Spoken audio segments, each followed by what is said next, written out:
Well, I do vasectomies and circumcisions, so I'm a two-act dog, and so I try very hard to get the right kind of outcomes in those two operations.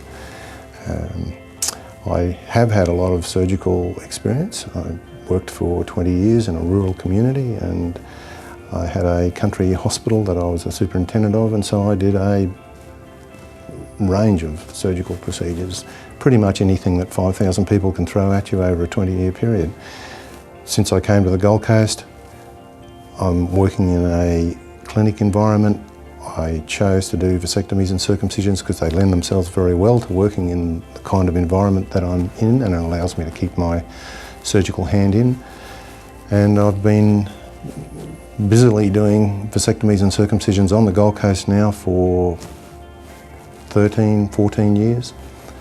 And I've been quite surprised at the already acceptance that I've had for those operations and for the demand.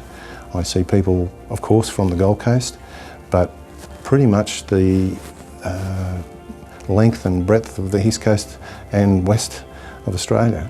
Well, I've done several thousand vasectomies. I've been doing them for over 30 years.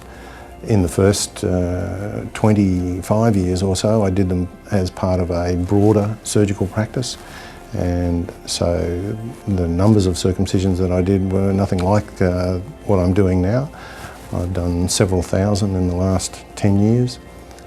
Circumcision, of course, I've done more than 8,000 procedures, and I've been doing those on all age groups, from infants through to adults.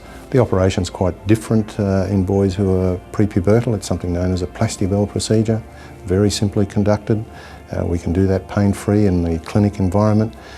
After puberty, I do a different kind of operation known as a sleeve procedure, and this we also do right here in our clinic, and I can be very confident to say to my adult patients that they won't experience pain, and their post-operative course is usually fairly easygoing.